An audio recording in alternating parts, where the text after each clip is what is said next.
Conversando com o professor Arthur, professor Guilherme, e agora eu quero dar uma boa noite aí para todos que estão presentes. Alguns eu consigo localizar aqui, reconhecer, agradeço, estou muito feliz de estarem aqui com a gente. Então, muita responsabilidade nesse momento. Não sei se está bom o som, se estão conseguindo me ouvir bem. Muita responsabilidade nesse momento para falar desse tema tão importante e relevante para todas as organizações. E, ao mesmo tempo, fico preocupada e, ao mesmo tempo, muito feliz de poder contar com o Guilherme, o professor Guilherme e o professor Arthur Gueiros, ambos do CPJM, da UERJ, sendo que o professor Arthur é o coordenador, o professor Guilherme é pesquisador. Então, hoje eu não vou me ater muito, né, com a legislação costumeira, mas eu vou dar uma visão geral, né, da legislação e vou passar a palavra para os pesquisadores. Tá? O nosso tema é compliance na gestão de pessoas e nós vamos verificar isso em âmbito de Estado para a organização, tá? Como é que isso vai funcionar, está funcionando nas organizações, ok? Eu vou ver se eu consigo passar aqui a tela. Não temos a tela. Ok, mas não importa. A legislação do compliance, está todo mundo me ouvindo bem, eu espero. Ela está tudo bem. Então, nós estamos com a convenção que iniciou em 2006 e depois passamos no Brasil a integrar o sistema do compliance através da lei anticorrupção, que ela foi a lei 12.846 de 2013, certo? Então, foi o início, digamos assim, da compliance do Estado e que, em seguida, passou para compliance nas organizações. Nós tivemos, em 2015, um decreto que regulamentou essa lei do compliance, que foi o decreto 8.420. Recentemente, nós estamos, né, com um projeto de lei que está trazendo uma alteração bastante relevante, né, na legislação da lei anticorrupção, que é o projeto de lei 1588 de 2020, tá? Esse projeto de lei, ele introduz no sistema da compliance e da anticorrupção a certificação, tá? Que a certificação por órgãos, né? Então, isso é uma alteração bastante relevante. Então, eu justamente quero falar, pedir para o professor Arthur Gueiros, né, na sequência, ele nos falar um pouquinho desse projeto e de que forma, tá, esse projeto, né, essa certificação vai afetar as empresas. E outra questão muito importante, né, que nós temos e que tem, assim, de certa forma, contribuído, né, na preocupação dos gestores, são as responsabilidades. Hoje, o gestor nas empresas tem responsabilidades organizacionais em âmbito legal e em âmbito social, ok? Então, existem várias normas a serem cumpridas, tá? Desde a contratação do trabalhador até a rescisão do contrato de trabalho, tá? Existe toda uma rotina de obrigações a serem cumpridas, tá? Então, nós temos a legislação previdenciária, nós temos a legislação trabalhista e temos as normas de segurança e saúde. E, recentemente, nós temos a lei da LGPD. Então, tudo isso dentro de uma organização, tá? A preocupação nossa é qual? Tá? Isso eu falo em termos de gestão, ok? A nossa preocupação é... Deixa eu ver aqui. Pode passar aí a tela, se vocês quiserem verificar. Mas a nossa preocupação base, assim, Por quê? Nós temos, dentro do âmbito trabalhista, da legislação do trabalho, a preocupação com as obrigações que são as principais, que é o cumprimento, né, o pagamento das verbas, a folha de pagamento em si, e as obrigações acessórias decorrentes dessa folha de pagamento, dessa remuneração. Então, as empresas, elas estão o tempo todo, tá, vulneráveis, e a fiscalização do trabalho, a fiscalização previdenciária, tá? Então, existe a preocupação no cumprimento das normas, no sentido de não incorrer em riscos, em contingentes em âmbito fiscal, ou seja, pagamento de multas administrativas, a preocupação da organização não incorrer em ônus judiciais com pagamento de verbas trabalhistas, e agora também, com essa questão da legislação anticorrupção, a preocupação com as questões penais que podem decorrer disso. Tá? Hoje, as empresas elas estão vulneráveis a uma fiscalização, e nessa fiscalização elas podem estar sujeitas a eventuais denúncias, tá? Denúncias por parte da própria fiscalização, do Ministério da Fiscalização Trabalhista ao Ministério do Trabalho, Ministério Público do Trabalho, e da Receita Federal. Existe a possibilidade também, e normalmente ocorre, porque eventualmente pode configurar, em tese, né, algum crime contra a Previdência Social, as representações fiscais para fins penais. Tá? Então, esse é assim que tem funcionado. Dentro do compliance do Estado, da lei anticorrupção, tá? E o que se cogita, e que nós verificamos recentemente as resoluções do Conselho Nacional, né, Conselho Nacional de Transparência Pública, né, e Combate à Corrupção, a introdução de um grupo de trabalho, de planos de trabalho, para políticas de proteção à figura do denunciante. Ou seja, como é que ficaria isso em âmbito privado? Tá?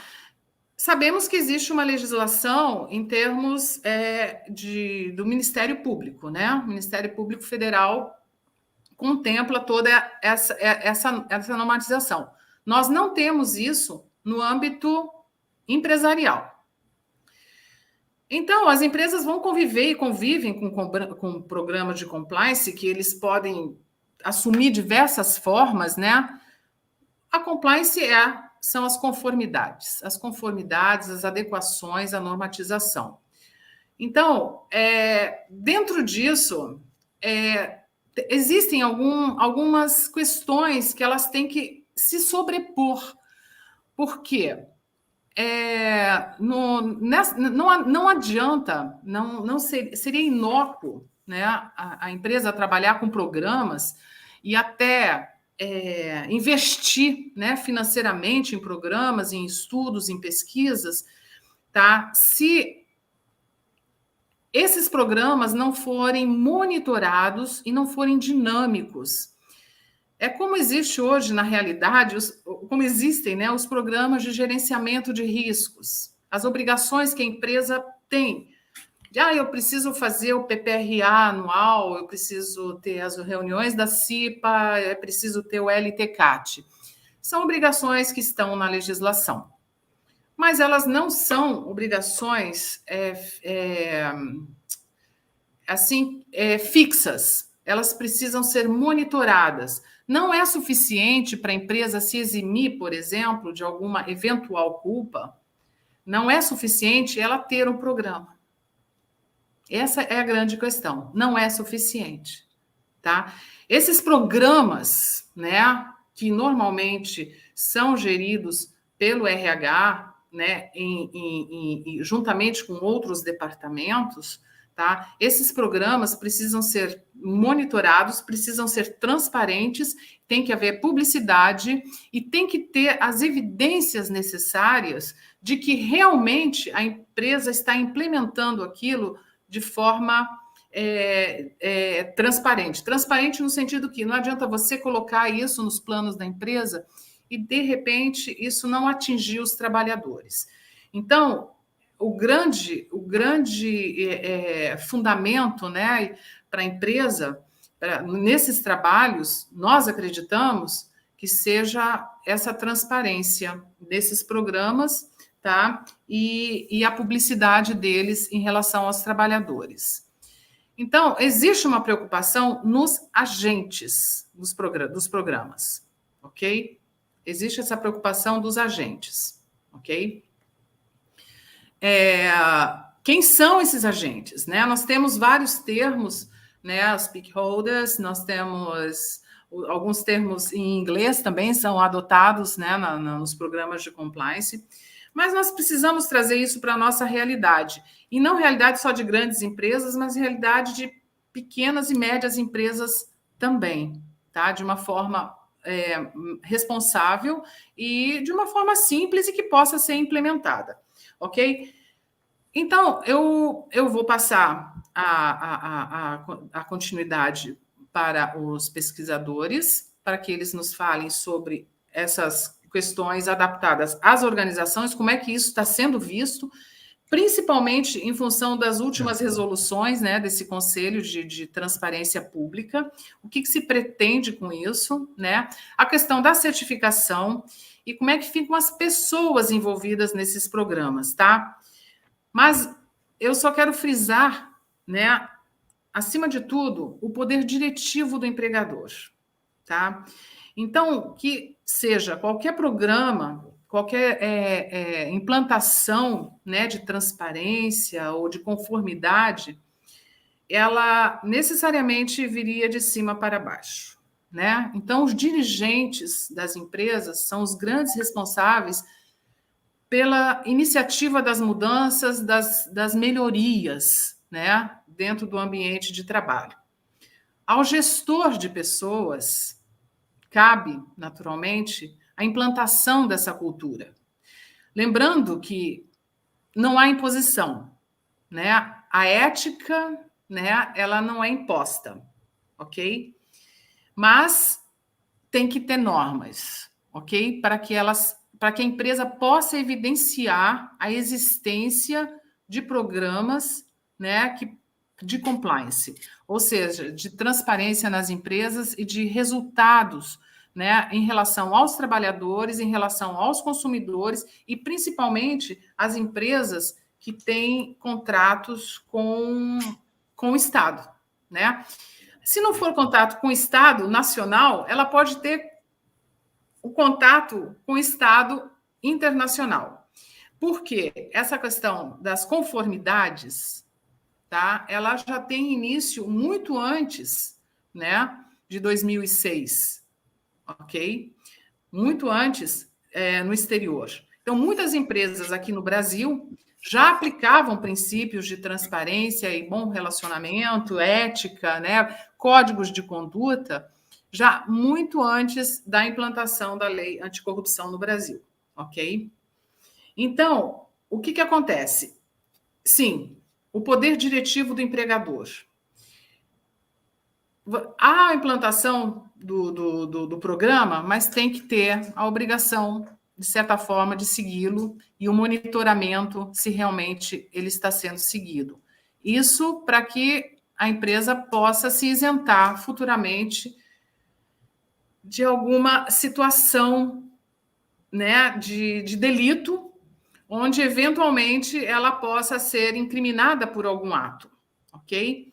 Então, se ela tiver programas monitorados e que realmente funcionem, ela pode se eximir dessa responsabilidade, em partes, né?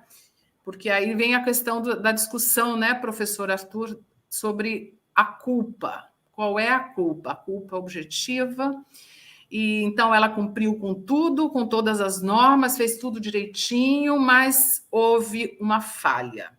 E onde é que a empresa responde por isso? E, principalmente, é a empresa que vai responder ou é o agente? Então, essa é uma outra grande preocupação, né? Nós temos a legislação trabalhista ela é complexa, né? Nós temos regras para pagamento de salários, nós temos regras para contribuições previdenciárias, ok? Mas tem o responsável, tem o gestor, o responsável pela folha, né? Ah, mas não houve pagamento de remuneração, os lucros foram distribuídos de forma indevida. E aí? E aí, quem vai responder? Como é que fica isso? Como é que fica essa situação daquele gestor naquele setor, aquele empregado que é responsável por aquela parte fiscal, ou por aquela folha de pagamento, ou principalmente hoje nós temos, olha só, os PED. No âmbito trabalhista, nós temos os PED social, que é o E-social. Ali estão todas as obrigações acessórias das empresas, todas. Qualquer erro ali, tá? A empresa pode ser punida. Pode ser punida por levantamento de crédito e pode ser punida por multas administrativas. Tá? E ainda ter como consequência uma representação fiscal para fins penais. Tá? E aí, como é que fica essa responsabilidade? O auditor da Receita ele vai responsabilizar as pessoas que ele, em tese, vai entender como responsáveis por aquele lado, incluindo aí dirigentes e gestores. Pelo menos é o que estaria numa norma da própria... Quer ver? Eu vou lhe dizer qual é essa norma. Olha, da Receita Federal, uma portaria da Receita Federal, número 1750 de 2018. Então, com base nisso, existem as representações fiscais, ok? Então, é isso. E na parte trabalhista, o auditor também pode fazer essa denúncia, né, ao Ministério Público quando ele se deparar com situações que, em tese, sejam configuradas como crimes à organização do trabalho, e nós temos no capítulo aí do Código Penal vários deles, né? Não dá para entrar agora, né, sobre esse assunto, mas, vejam, poder diretivo é fundamental. Então, se não houver o poder diretivo, tá, a evidência de culpa, ela pode ser prejudicada, ok? A evidência de não culpa, digamos assim, ok? E a culpa pode ser caracterizada pela falta, talvez, de algum monitoramento, alguma negligência em relação ao monitoramento, tá? E a transparência, ou seja, não adianta se fazer um programa, né, de conformidade para algum setor ou para algumas pessoas. Ele tem que falar a língua de todos na organização e necessariamente ele precisa atingir todos, tá? E a publicidade e o monitoramento constante. Então, esses são alguns princípios, né, que a gente chama atenção. O poder diretivo, as responsabilidades, a proteção de quem tiver com o papel de denunciar, né? Eu estava até lendo um artigo aí sobre, né, uma situação aí que o empregado foi denunciar uma iminência de acidente, colocando que havia uma falha, né, em algum mecanismo, né, da indústria, e ele foi, né, advertido, foi até demitido porque ele estaria causando um mal-estar para a empresa. Então, mas ele estava atuando, de repente, como um informante, né, cumprindo uma obrigação, talvez até profissional, inerente ao cargo dele. É a situação que nós temos dos engenheiros de segurança e saúde, os médicos do trabalho. Demitido com justa causa. Hã? Demitido com justa causa. Foi demitido com justa causa. Por expor o nome da empresa. Então, não, mas aí é isso que acontece. E muitas vezes acontece. Mas pode acontecer o reverso, viu? Do empregador pedir o cumprimento das normas, efetivamente, e não há o cumprimento. Você contratou um engenheiro ou contratou alguém da área tributária competente, a princípio, para fazer para elaborar, né, aquele trabalho. Há uma delegação? Uma delegação implícita ali, lógico, né? Isso. Porém, você não monitorou, você não fez, não exerceu o seu poder diretivo de ir lá saber se está tudo certo, né? O empregador ele não fez. Mas ele se deparou com uma situação que chegou uma auditoria ali, não, peraí, isso aqui está errado. Culpem vigilando. Sim. E aí vem a questão: eu posso demitir ou não posso punir esse trabalhador? Entendeu? Aí a empresa vai responder, porque ele vai haver um levantamento de crédito, pode haver uma representação fiscal para fins penais, e aí vem a grande questão, a responsabilidade. Tá? Então, essas questões,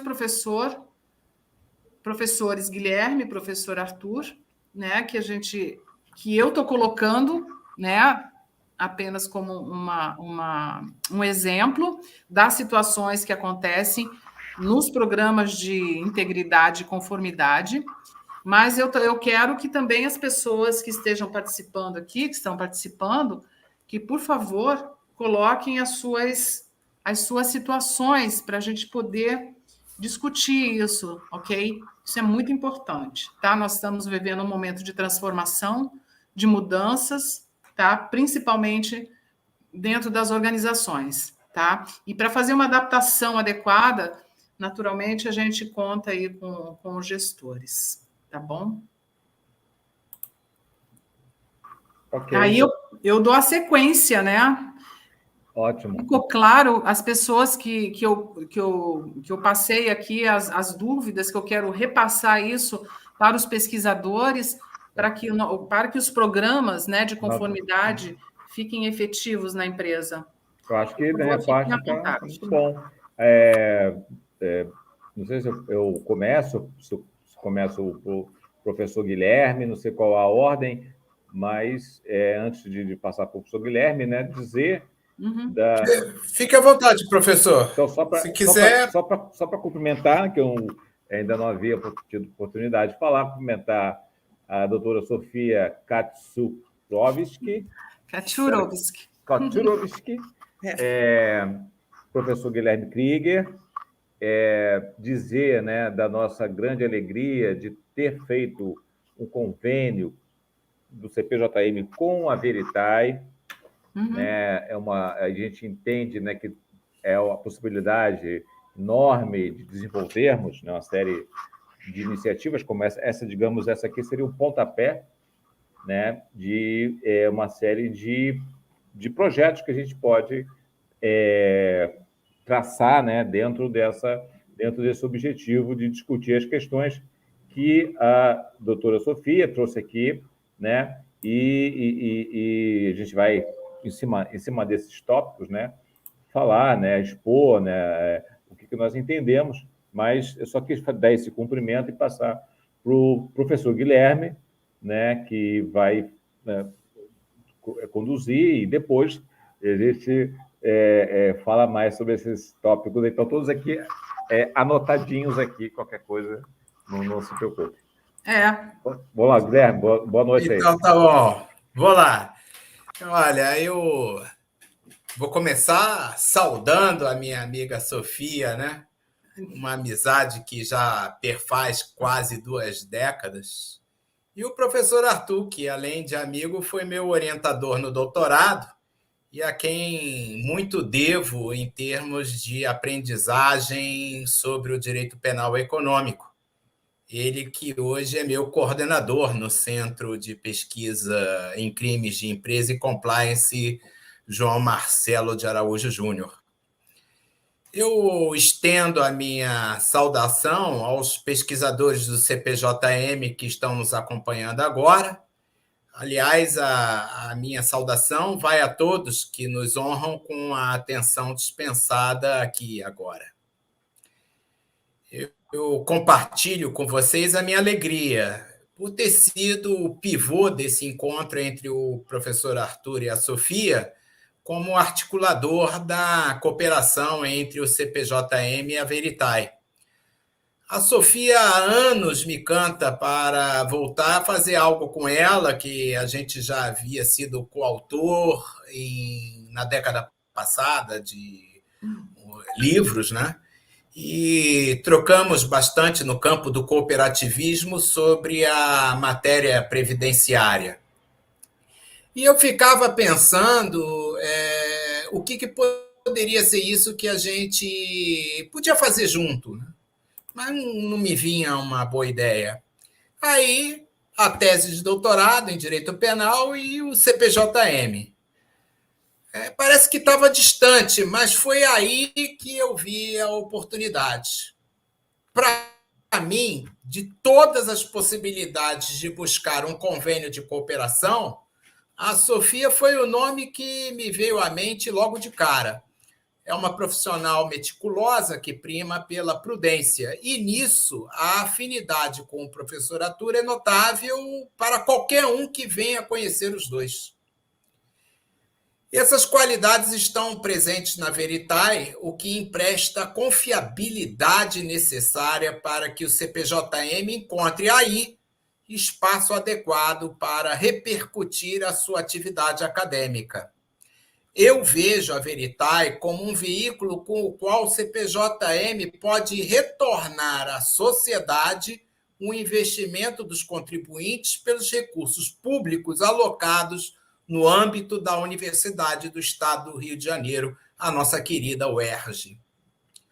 Assim como a Veritae também coopera no encontro de material para estudo. Ela já tem feito isso, chamando a atenção para tópicos de seus boletins diários.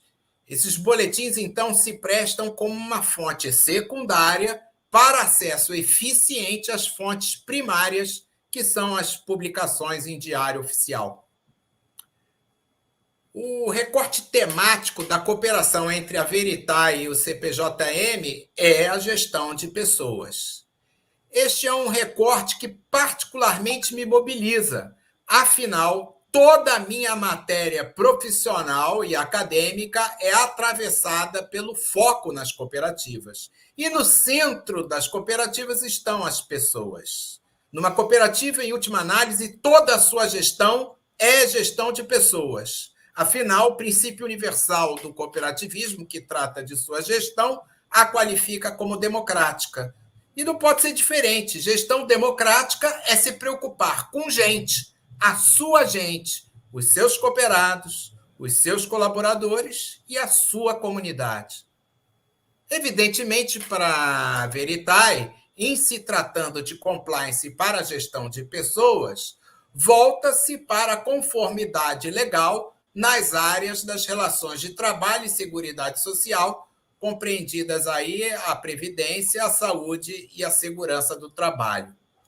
A seu turno, o CPJM foca os crimes de empresa e, naturalmente, o seu campo de pesquisa é penal econômico. É patente que seja de interesse comum os crimes contra a organização do trabalho. Logo vem à mente as práticas análogas à escravidão, mas também envolve relações sindicais, greves, lockout, interrupção de serviços públicos essenciais, sabotagem, aliciamento para tráfico humano, frustração a direitos assegurados por leis trabalhistas, além, é claro, daquelas atividades próprias do compliance criminal, anticorrupção, concorrencial, fraude a licitações, lavagem de dinheiro e combate ao terrorismo. Afinal, investigações internas com colaboradores colocados sob suspeita e o tratamento dado aos denunciantes de práticas criminosas em proveito da organização são duas faces de uma mesma moeda. Evidentemente, são assuntos sobre os quais não é bom que o gestor de pessoas permaneça alheio. O trabalho do CPJM junto à Veritae pode ser muito útil ao gestor de pessoas em dois sentidos. No sentido mais óbvio, que é ele deixar a par do atual estado das artes naquilo que seja bom que ele saiba para melhor se relacionar com o sistema de gestão de compliance de sua organização. Vou citar aqui o combate ao racismo e à homofobia, que são tipos criminais. Em todo caso, promoção da diversidade e do respeito no ambiente de trabalho, o que também atrai o cuidado para com as mulheres e, no limite, o combate e prevenção ao assédio sexual e o estupro. Cito também o engajamento e a participação dos colaboradores nas ações promocionais da cultura de conformidade legal e integridade moral.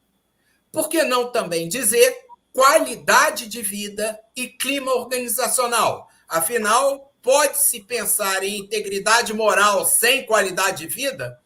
Eu até consigo. Eu penso em heróis e santos. Mas heroísmo e santidade não se exigem dos colaboradores. Então, integridade moral, qualidade de vida e clima organizacional andam juntas na gestão de pessoas. Tem também os aspectos pertinentes à comunicação interna do sistema de gestão de compliance, e sem falar no tratamento e capacitação, um dos pilares para o SGC. Temas caros para o SGC também são o recrutamento de pessoas, identificação de talentos, planos de carreira. Olha, o que não falta é assunto. Mas eu dizia que há um segundo sentido. Esse é menos evidente para o gestor de pessoas porque está atrás de um horizonte presente, pois ele fala do devir pela cogência da gestão de riscos e amadurecimento das práticas de conformidade legal e integridade moral no que tange à responsabilização criminal dos gestores em geral. A tradição penal vai se transformando no mundo inteiro a galope de Mustang. Essa tradição sempre deu ênfase ao nexo causal que só pode ser descrito a partir de agentes individualmente considerados como criminosos e vítimas. Naturalmente, isso sempre dificultou a aplicação do direito penal em práticas de alta complexidade organizacional, com resultados ultrajantes e gravíssimos contra a vida, o meio ambiente e a economia popular. Mas o fortalecimento das práticas de compliance está diretamente relacionado aos precedentes judiciais que criminalizam condutas que são antecedentes ao dano ao bem jurídico, mas que decisivamente concorreram às condutas adotadas para esse resultado. Eu vou dar aqui um exemplo emblemático. O genocídio em escala industrial nos campos de extermínio de Auschwitz, Sobibor, Treblinka, Helmno, Belzec e Majdanek. Nos anos que se seguiram à guerra, para se condenar alguém pelo crime de genocídio nesses casos, eram necessárias provas do acusado participando diretamente dos atos para a gaseificação e a identidade das vítimas desses atos provados. O número de condenados foi compreensivelmente pequeno se considerarmos o número de pessoas necessárias para a escala operacional do genocídio perpetrado. Foram décadas até que a criminalização alcançasse a todos os guardas dos campos de extermínio. Para que isso fosse possível, o genocídio passou a ser considerado um crime de conduta objetiva no contexto organizacional dos campos de extermínio. E apenas no século XXI, finalmente, se condenou o contador de Auschwitz. Mesmo sem ter um papel ostensivo no extermínio, seu trabalho era necessário para o propósito do genocídio e, por isso, ele foi criminalmente responsabilizado. Admitindo a sua participação na organização, Oskar Gröning se declarou moralmente culpado, embora deixasse ao alvitre do tribunal decidir se, mesmo que só empunhasse uma caneta em Auschwitz, seria ele condenado pelo crime de genocídio, como de fato foi. Sabe-se pela economia comportamental e teoria dos jogos que as nossas decisões tendem a ser mais arriscadas e moralmente lenientes com o ilícito quando só temos em perspectiva os ganhos que a organização obterá com essas opções. Por isso, lidar com os riscos dessas opções passou a ser cogente para o gestor e condição necessária para ele se eximir da responsabilidade criminal. Não se trata de negar as condutas neutras, mas de efetivamente documentar que os riscos são considerados e, ao menos, as medidas em vista à mitigação são cogitadas e encaminhamentos são inerentes às boas práticas do gestor no contexto da organização. É de responsabilidade de um gestor cuidar para que sejam identificadas e tratadas as condições e fatores que, no ambiente da organização, possam favorecer decisivamente para práticas criminosas de alta danosidade para a sociedade. Isso cada vez mais está na pauta do julgamento dos tribunais. Então, é neste ponto do devir que o CPJM tem uma valiosa contribuição a dar através da Veritae. O gestor de pessoas vai poder acompanhar o estado das artes do direito penal econômico. E isso, para ele, é um prudente investimento de tempo em qualquer organização. Bom, eu vou parar aqui, porque eu acho que eu já levantei a bola para o professor Arthur dar aquela cortada que a gente já conhece e que vocês vão ouvir agora ele dar. Professor, está contigo. Muito obrigado, Guilherme. Muito obrigado e parabéns, né, por suas palavras, né, sua fala, né, como sempre, bastante profunda, né, e ao mesmo tempo transmitindo, né, uma série de informações relevantes. Bem, é difícil falar depois da fala da doutora Sofia e do professor Guilherme, realmente é difícil a gente falar mais, como se diz, né, quando a gente vai participar de bancas e tal, depois as pessoas falam por último, que realmente ambos abordaram diversas perplexidades, aspectos, né, presentes na atualidade da gestão empresarial. Né? Então, então isso é um dado da realidade. Então, eu vou tentar não repetir, né, o que já foi dito por ambos, apesar de ter sido exposição os dois, né, bastante profundas, abrangentes, e dizer, né, pontuar alguns aspectos que perpassaram a fala dos dois que me antecederam.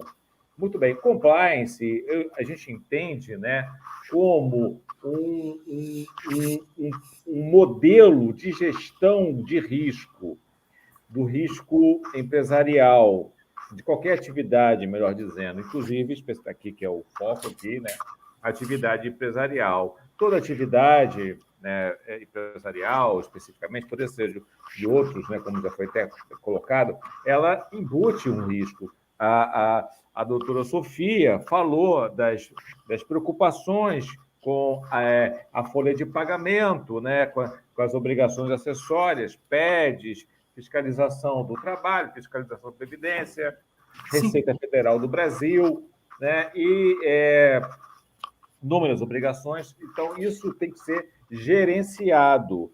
Era gerenciado de formas distintas. Entretanto, dada a complexidade do mundo, né, como dito pelo pelo professor Guilherme, atual, é se ter uma estratégia mais eficiente para gerir o risco. Gerir o risco empresarial, inclusive, é um livro do professor francês, Manuel Dadu, Gérer le risque penal enterprise. Então, gerir o risco. Então, o compliance vem, é uma longa, né, trajetória, tem diversos flancos, mas fundamentalmente com esse propósito, né, de gerir o risco. O risco vai sempre existir, é inerente, você não tem como zerar, você pode tentar administrar para reduzir através desses conjuntos de pilares que compõem o programa de compliance. Fundamentalmente, um compromisso da alta administração, a adoção de um código de ética, uma política de boa governança, um mapeamento, ou como se fala, né, a cartografia dos riscos principais daquela empresa, o segmento em que ela atua, o tamanho da empresa, se é uma empresa nacional, internacional. Então, um mapeamento dos riscos, né, um treinamento, né, dos colaboradores, né, e dos dirigentes para seguir com a normativa adotada, um canal de denúncias, como foi colocado aqui, né, pelos que me precederam, à disposição do trabalhador, de terceiros, um agente, uma pessoa ou um departamento, enfim, depende do tamanho, encarregado de implementar, que é o oficial de compliance, previsões, como se diz, né, previsões, rotinas de investigação interna para apuração de eventuais denúncias, comunicação de fatos aos agentes externos. Enfim, são várias, de todo modo, melhor dizer, na lei anticorrupção e no decreto que foi mencionado, o decreto regulamentador, você encontra no artigo 41 e 42, né, desse decreto, todos esses pilares que devem existir em um programa de compliance, o decreto que regulamentou a lei anticorrupção, 8240 de 2015, posso estar errando o número, mas... Então, você encontra ali tudo que tem que ter. Então, inclusive, eu falo para quem me pergunta onde eu encontro uma definição de compliance no Brasil, no artigo 41 do decreto, né, da lei de corrupção. Então, isso é o que compõe. E, né, do Sofia, isso não é só para a empresa, isso é também para a administração pública. A administração pública também está inserida na era compliance. Eu estou participando, né, como membro do Ministério Público, de diversas comissões para implantar programas de integridade em órgãos públicos.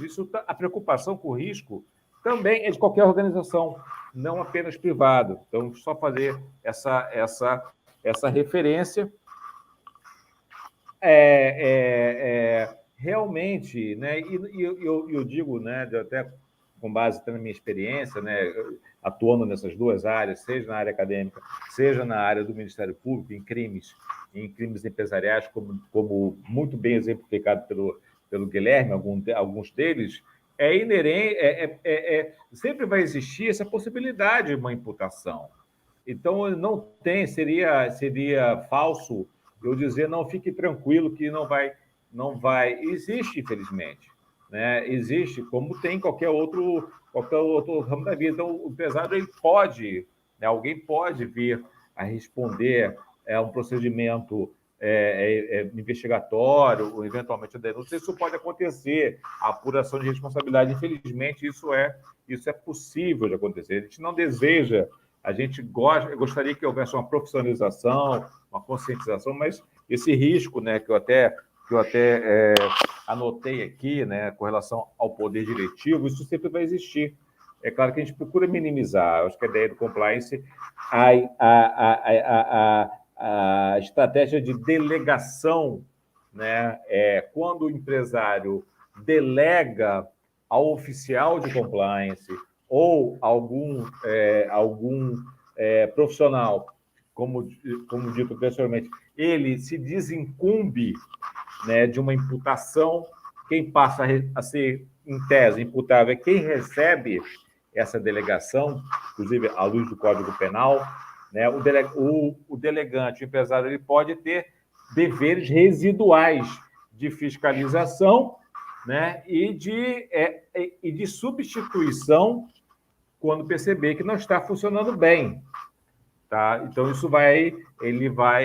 essa é aquilo que eu chamo da teoria da delegabilidade no meu livro. Já vou fazer propaganda no meu livro aqui, o Direito Penal e Empresarial. A gente trata também desse aspecto, né? Com relação ao projeto de lei de certificação, foi dito, realmente, inclusive, essa semana encerrou a fase de debate no processo legislativo. Então, do que eu entendo, deve ir para plenário da Câmara esse projeto que altera a lei anticorrupção, estabelecendo um sistema de certificação de empresas especializadas, né, como a ABNT com a ISO 31000 e outras, que podem subsidiar, fornecer certificações que possam servir para a empresa demonstrar que tem um programa de compliance eficaz. Né? Esse projeto está andando. A questão da efetividade, a doutora Sofia falou bem, que ter compliance, muitas empresas têm, grandes, todas as empresas grandes certamente têm. Empresas médias, eu apostaria que muitas têm, empresas pequenas também têm marchado para adotar sistemas de compliance dentro da realidade, né? A questão é provar a eficácia desse sistema. Por quê? Repito, mesmo quando ocorre uma infração, não significa que não funcionou o compliance. O compliance não vai, como eu falei, não vai zerar. Sempre vai ter a possibilidade. O que ela vai é diminuir, né? E, né, só para dar um exemplo da penetração das ideias do compliance no direito brasileiro, ontem entrou em vigor a nova lei, não sei se é nova lei, enfim, a alteração da lei da improbidade administrativa. É uma lei já antiga, a lei 8429 de 92, que foi profundamente alterada ontem, foi retalhada. Uma lei que entrou em vigor ontem, sancionada pelo presidente, que uma série de mudanças, né? A gente está vivendo um momento, digamos, esquisito no Brasil, né? Do ponto de vista da classe política, mas essa lei, ela introduziu a possibilidade do Ministério Público, que foi até mencionado, fazer com empresas acordos de não persecução cível, é o ANPC, né? E nesses acordos, professora Sofia, doutora Sofia, professor Guilherme, tem lá, no parágrafo 6º do artigo 17b, dizendo que o acordo que se refere, né, uma empresa, como foi até dito aqui pelos comentários, envolvidas num ato de improbidade, um pagamento de propina a um fiscal, desses que foram aqui também mencionados, e isso gera uma investigação, e o Ministério Público pode, ao invés de processar criminalmente, né, civilmente, fazer um acordo, reparação do dano e tal, e contempla a adoção de mecanismos de procedimentos internos, integridade, auditoria, incentivo à denúncia e a compliance, né? E outras medidas em favor do interesse público de boas práticas administrativas. Isso está em vigor também. Outras normativas já entraram em vigor. A lei de contrato e licitação também exige compliance com quem queira licitar. Então, isso é um dado da realidade, né? A questão, eu acho, como a gente vai, e aqui na fala do Guilherme, como a gente vai contribuir, né, para que essa necessidade de se adequar ao mundo do compliance seja de uma maneira menos traumática, uma maneira mais profícua, porque, fundamentalmente, também, A empresa, isso aí eu também falo do meu livro, a empresa é a força motora de uma nação. O empresariado a empresa que gera emprego, né, desenvolvimento do país, geração de impostos, né, de tributos e, consequentemente, compromissos sociais que os tributos visam atender. Então, você não pode demonizar empresas, como, né, é uma preocupação que me pareceu latente na fala da doutora Sofia, né, não demonizar a empresa e fazer de que forma ela pode se reformular, eventualmente, né, para se adequar a essa realidade atual, que é muito complexa. Realmente, eu reconheço, é muito mais complexa que no passado, né? Mas não por isso que não possamos discutir, né, e trazer algumas ideias, sem pretensão de ser dono da verdade, né? A gente está sempre querendo aprender, né, mais com a experiência dos outros, mas uma troca, né, de pensamentos, de ideias, né, e para a construção de alguma coisa melhor, né, em prol da sociedade, fundamentalmente em prol do empresariado, do trabalhador, né, do país, enfim. Só essa, né, uma fala que eu queria. Não sei se eu fui muito feliz no que eu falei, peço desculpas, né? A gente estuda tanto que na hora de falar fica até um pouco embolada as ideias. Sofia. Então, eu entendi que é interessante essa iniciativa, porque a gente percebe que nessas resoluções desse conselho, né, que é a resolução. Nós temos duas resoluções, de 2020 e a de 2021, que uma praticamente é a sequência da outra, né? Então, o que se percebe aqui é um trabalho conjunto. Isso é muito interessante, bem interessante mesmo, que é um trabalho conjunto, uma iniciativa conjunta do Estado, né, da Controladoria Geral da União com a sociedade civil. E isso é importante, porque existe uma sinergia aí, né, uma boa intenção para que se tenha um padrão, né, pelo menos, né, para poder fazer esse trabalho conjunto, né, da sociedade com o Estado. Então, eu estava verificando aqui nessas resoluções os entes envolvidos, tá? Vou passar aqui nessa de 2021, só para a gente dar uma pensada. Lógico que a coordenação está com a Controladoria Geral da União, né? Mas também a Advocacia Geral da União, a Casa Civil da Presidência da República, aí vem o Ministério da Justiça, Segurança Pública, a CNI, que é a Confederação Nacional da Indústria, e o Instituto Etos. Então, nós estamos vendo aí, sim, o Estado, né, a economia e o aspecto social aí envolvido, né, nesse trabalho de aproximação, né? Então, assim, tomara que vá para frente, tomara que, né, haja realmente hajam resultados, né, bons para a sociedade, porque no fundo, eu acho que o que se quer é isso, né, que a sociedade ela tenha os seus ganhos, né, os seus lucros, né, em todos os sentidos. Mas é isso. Eu queria saber se o pessoal aí tá entendendo que quer fazer alguma questão, alguma dúvida, se alguém quer fazer alguma pergunta, fazer algum comentário. Esse é um canal que nós estamos, né, abrindo. A gente não está aqui nessa equipe, né, que eles convocaram aqui, né, mas a gente vai participar de alguma forma, nem que seja para a gente debater, acompanhar e estudar, né? Para poder passar isso para as empresas, né, de uma forma. Eu acho assim, claro. Só dar minha opinião, tá? Não é necessariamente. São vários temas aqui que nós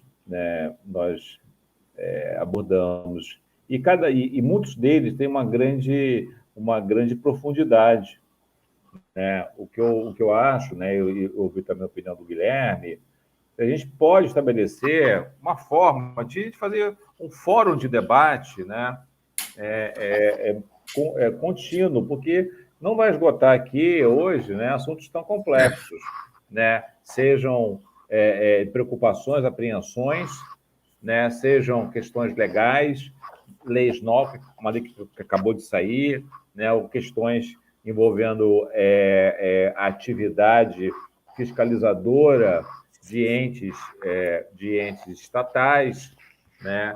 E outras temáticas aqui, que a questão da responsabilidade da pessoa jurídica, como foi falado, responsabilidade objetiva, como na lei de corrupção, ou responsabilidade penal, como existe na lei ambiental. Existem projetos para aumentar a responsabilidade penal da empresa em outras áreas, responsabilidade do dirigente, que foi também aqui mencionado, que é um outro tema também tormentoso. Enfim, são vários temas que a gente pode sugerir, né? A gente, não sei o que o Guilherme e a Sofia acham, estabelecer tipo, um calendário, a gente fazer um fórum, um bate-papo, uma discussão, uma troca entre CPJM e Veritae, para a gente, não sei, para não ficar assim, existe existe, pelo menos eu penso, as pessoas fazem um evento, fazem um seminário, né?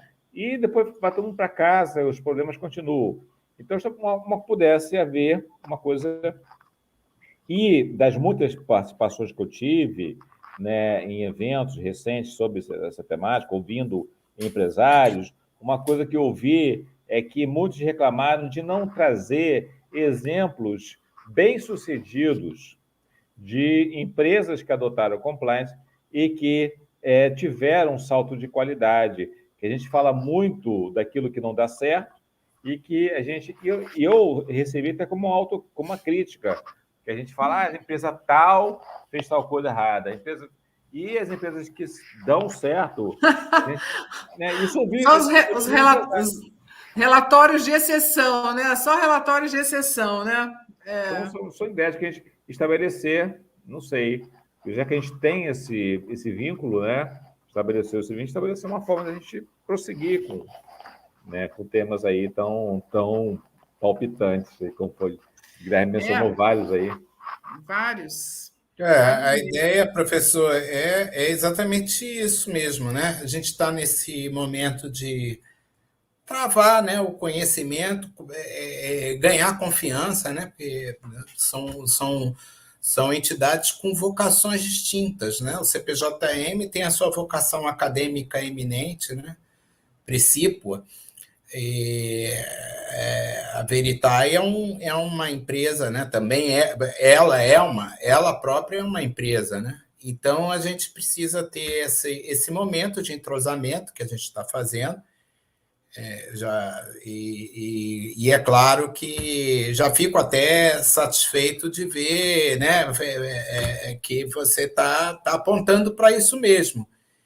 E aí, agora, a gente vai aproveitar, assim, né, que já estamos caminhando para o final do ano, né, que a gente faça o planejamento, que a gente pense em 2022, como é que a gente estabelece essa rotina. E, nesse momento, a gente já está em andamento, já, né, com a Sofia, da gente aproveitar o acervo que o CPJM já concentra no seu site, né, para que a Veritae esteja apresentando para os seus assinantes, para os recebedores dos seus mailings, né, que eles encontrem ali esses temas. Aí já pode ser feitas leituras, quer dizer, já pode ir né, se beneficiando, tendo esse retorno, como eu disse, do investimento público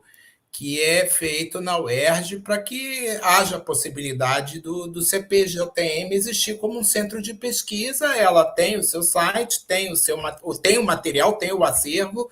Esse acervo é gratuito, né? E a nossa expectativa é que mais gente possa acessá-lo para estar acompanhando o avanço do Estado das Artes, que é o nosso, né, que é todo centro de pesquisa, é voltado para isso, né?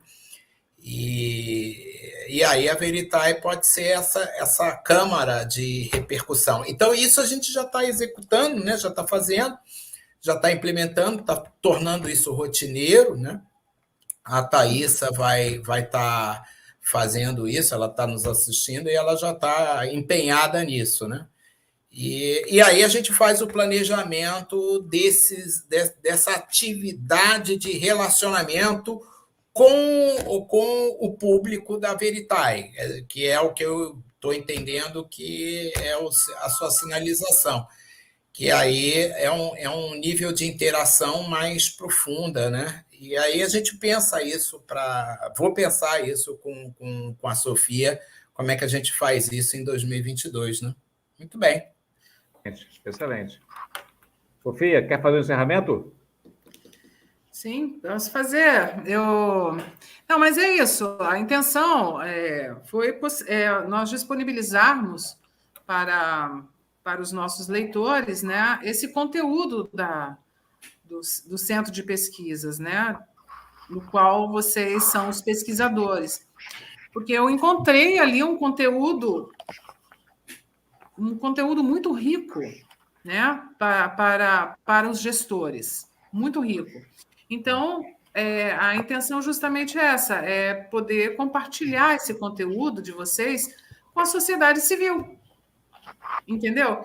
Porque do acadêmico, né, para o profissional, efetivamente. Tem que ter essa interação, tá? Porque, às vezes, nem todo profissional é acadêmico, né? Mas ele tem a experiência do dia a dia e pode levar para vocês temas que possam ser explorados. E vocês podem trazer elementos para os profissionais para ajudá-los, tá? Na implementação do seu trabalho, ou seja, enriquecer. Então, a grande função é essa, é agregar, é colaborar.